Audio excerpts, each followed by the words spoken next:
US men's national team, the new head coach, Bruce Arena, to the XTRA. Now, Bruce, I think you'll agree with me, 10 years is a long time in the world of soccer. So how do you think the overall landscape of the national team job has changed since you were last there in 2006?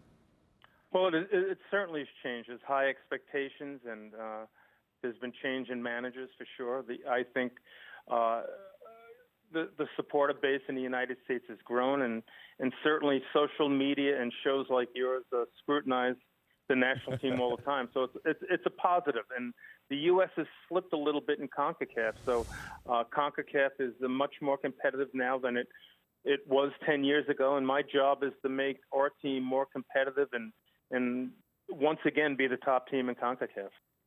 So you mentioned CONCACAF has become more competitive. You're 0-2 in the Hex at the moment. You've hardly been dealt a kind hand taking over. So what are the biggest challenges for you between now and the Honduras game then in March?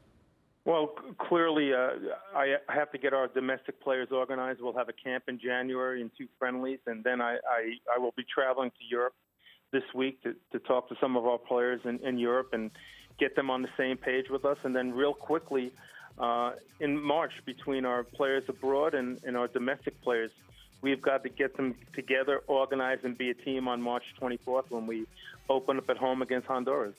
So on that though, Bruce, how has the scouting then changed for you between so many players playing abroad and the German influence as well on this team, and also the players domestically as well? Well, to be honest with you, I don't think the pool of players in terms of their percentages home and abroad have changed a whole lot.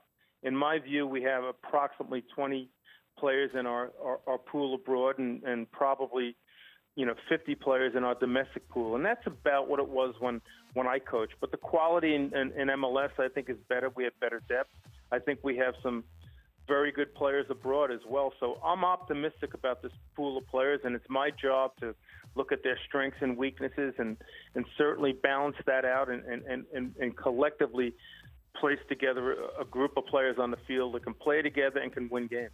I'm sure you were keeping a close eye on your long-term rival in the Western Conference, Seattle Sounders, MLS Cup bound for a first time. They'll play either Montreal or Toronto. Now, you've gone from being the opponent to the scout in many ways. Is that a weird feeling for you? You've gone from analysing these guys and their strengths and weaknesses to now finding out how you can fit them into your system. A little bit, but as I worked in Major League Soccer over the last 8 years or so, when I observe players on other teams, I always kind of visualize in my own mind whether they're players that can play internationally as well. So I think I have a pretty good feel for the pool. I have a great deal of respect for the players in Major League Soccer, and I'm hopeful we can utilize some of those players in the national team.